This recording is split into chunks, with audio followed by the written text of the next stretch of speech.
Olá, tudo bem? Vamos hoje ao nosso 10º capítulo de Os Mensageiros. Esse capítulo se refere à experiência de Joel.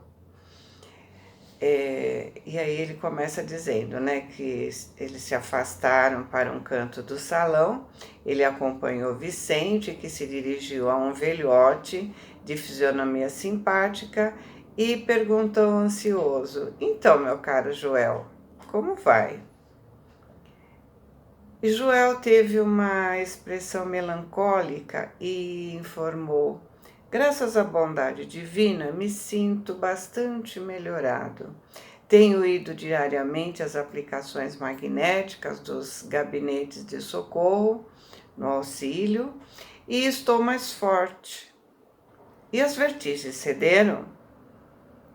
Agora são mais espaçadas e, quando surgem, não me afligem o coração com tanta intensidade." Nesse momento, Vicente me olhou e disse sorrindo: "Joel também andou nos círculos carnais em tarefas mediúnicas e pode contar experiência muito interessante." O novo amigo, que me parecia um doente em princípios de melhora, esboçou um melancólico sorriso e falou: "Fiz minha tentativa na Terra, mas fracassei. A luta não era pequena e fui fraco demais." E Vicente disse em tom fraterno: "O que mais me impressiona no caso dele é a doença que o acompanhou até aqui e persiste ainda agora. Joel atravessou as regiões inferiores com dificuldades extremas, após se demorar por lá muito tempo, voltando ao Ministério do Auxílio perseguido de alucinações estranhas relativamente ao passado." Ou seja, ele também foi para um umbral, como todos os casos que nós vimos até agora. Todos foram médios que fracassaram em suas tarefas. "Ao passado?" perguntei surpreendido. "Sim, minha tarefa mediúnica exigia sensibilidade mais apurada.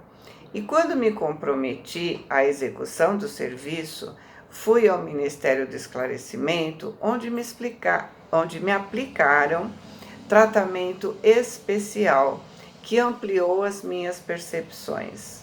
Necessitava condições sutis para o desempenho dos futuros deveres e parti para a Terra com todos os requisitos indispensáveis ao êxito das minhas obrigações. Infelizmente falhei." "Mas por que perdeu as realizações? Apenas em virtude da sensibilidade adquirida?" Joel sorriu e concordou: "Não perdi pela sensibilidade, mas pelo mau uso." "Como assim?"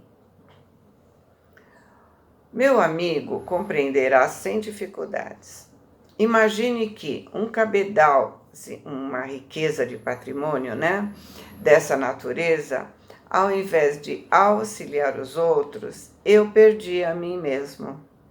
É que, segundo concluo agora, Deus concede a sensibilidade apurada como uma espécie de lente poderosa que o proprietário deve usar para definir roteiros, detectar perigos e vantagens do caminho, localizar obstáculos comuns, ajudando ao próximo e a si mesmo. Localizar o... desculpa. Porém, procedi ao inverso. Não utilizei a lente maravilhosa como deveria. Me deixei empolgar pela curiosidade doentia e apliquei tão somente para dilatar as minhas sensações. No quadro dos meus trabalhos mediúnicos, eu estava a recordação de existências passadas como expressão indispensável ao serviço de esclarecimento coletivo e benefício aos semelhantes, que me fora concedido realizar. Mas existe uma maneira de recordar que eu não respeitei como devia. Interrompendo a narrativa, né? Eu fiquei curioso, diz André, fiquei com desejo, né, de conhecer a sua experiência pessoal até o fim. E em seguida ele continuou. Ao primeiro chamado da esfera superior, corri apressado. Senti intuitivamente a vívida lembrança das minhas promessas em nosso lar. Tinha o coração cheio de propósitos sagrados. Trabalharia, espalharia muito longe as vibrações das verdades eternas. Mas, aos primeiros contatos com o serviço, a excitação psíquica fez rodar o mecanismo das minhas recordações adormecidas, como o disco sob a agulha da vitrola.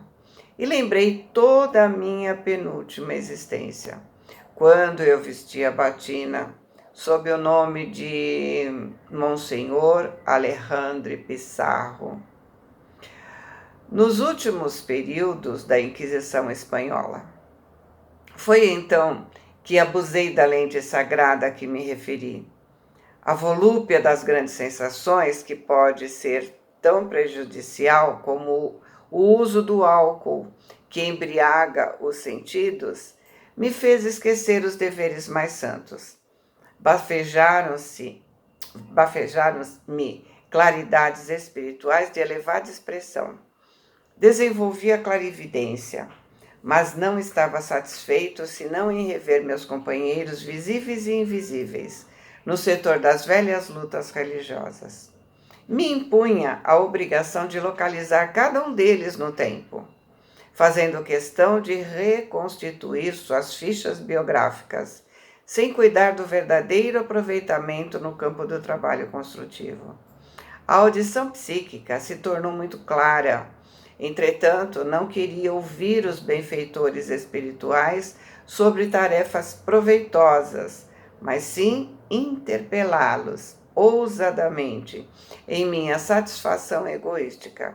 Gastei um tempo enorme, dentro do qual fugia aos companheiros que me vinham pedir atividades a bem do próximo, mergulhando em pesquisas referentes à Espanha e ao meu tempo.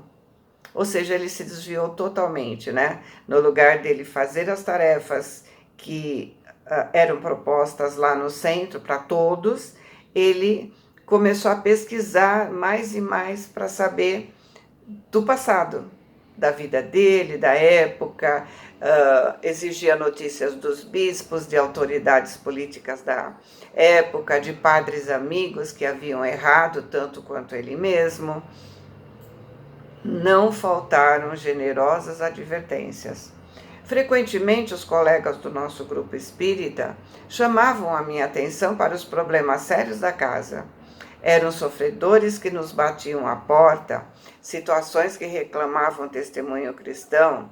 Tínhamos um abrigo de órfãos em projeto, um ambulatório que começava a nascer e, principalmente, serviços semanais de instrução evangélica nas noites de terças e sextas-feiras.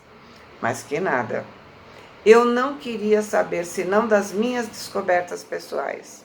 Esqueci que o Senhor me permitia aquelas reminiscências não para fazer a minha vaidade, para satisfazer a minha vaidade, né?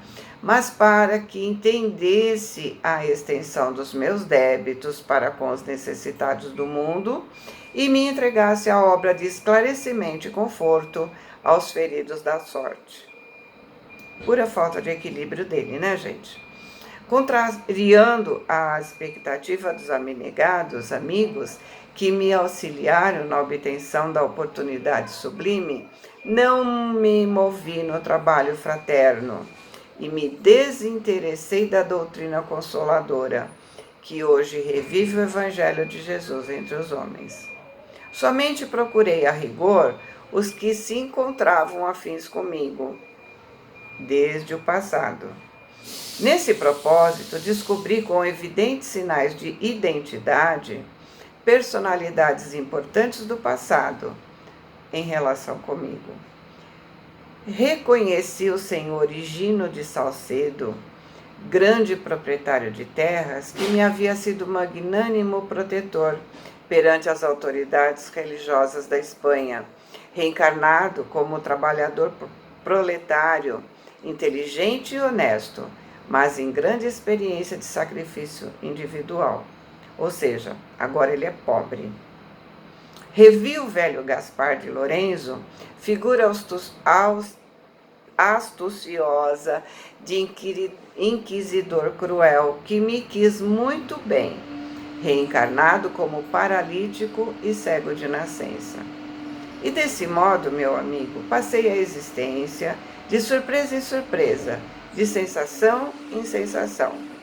Eu, que renasci recordando para edificar alguma coisa de útil, transformei a lembrança em viciação da personalidade. Perdi a oportunidade bendita de redenção. E o pior é o estado de alucinação em que vivo. Com o meu erro, a mente se desequilibrou e as perturbações psíquicas constituem doloroso martírio.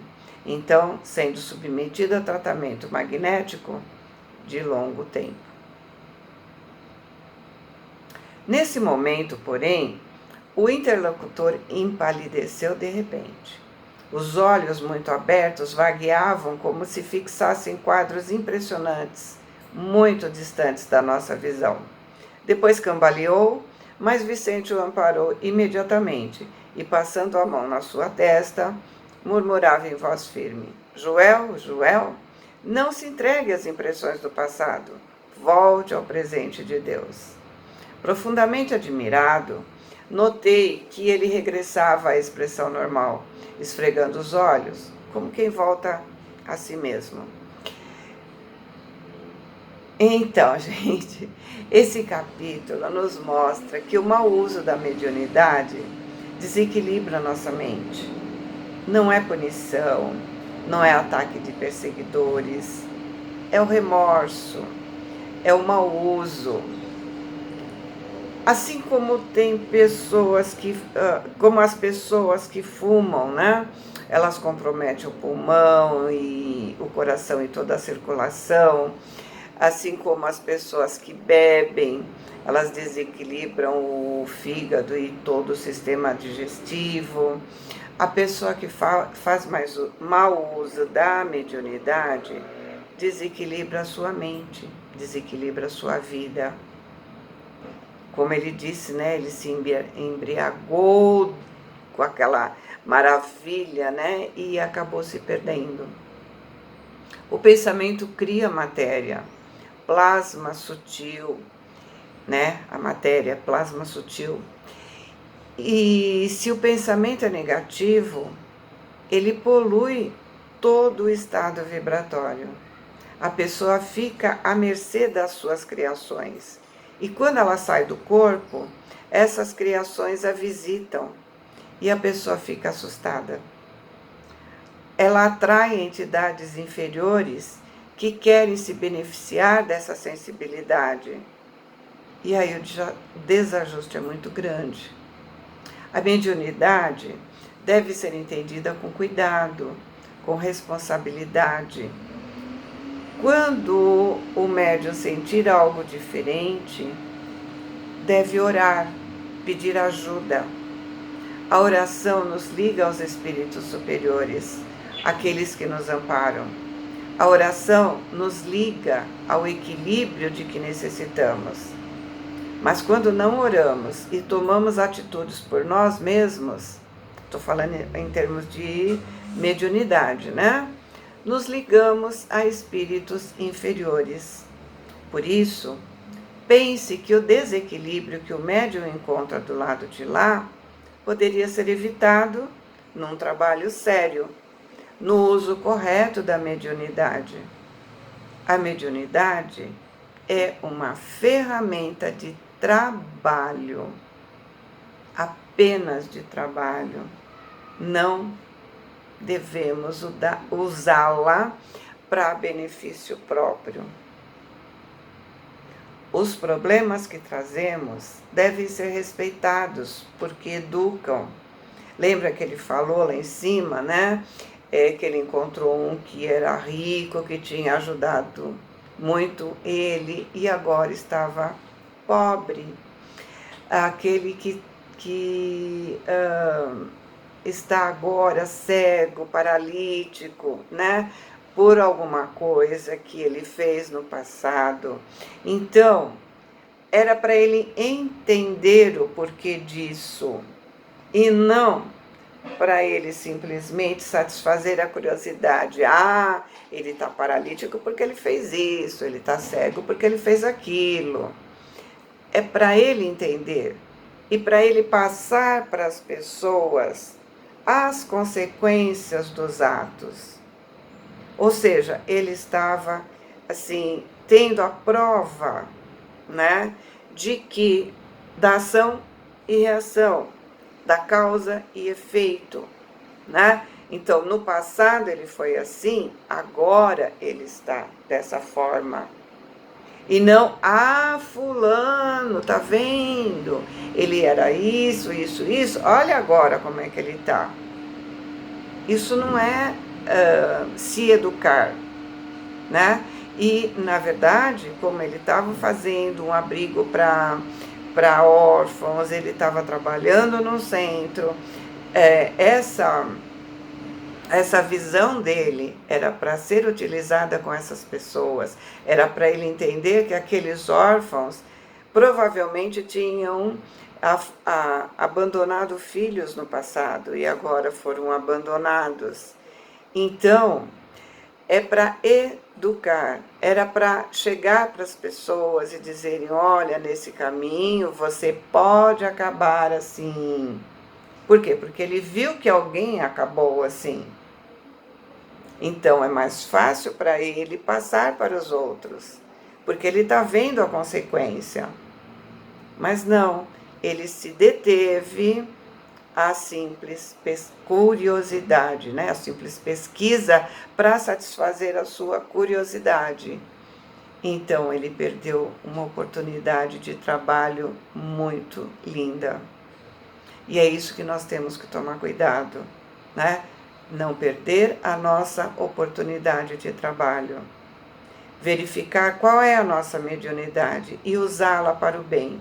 E não também como nos outros capítulos, né, que a gente viu que a pessoa ficou com medo e não usou a mediunidade.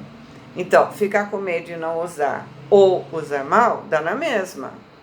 Se eu vim com uma mediunidade, né, é porque eu me comprometi a trabalhar com ela.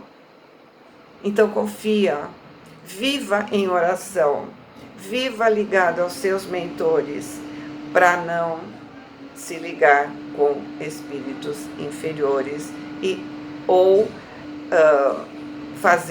meter os pés pelas mãos e fazer mau uso da sua mediunidade, né? Vamos pensar nisso? Todos nós. Boa semana, fiquem com Deus, amo vocês.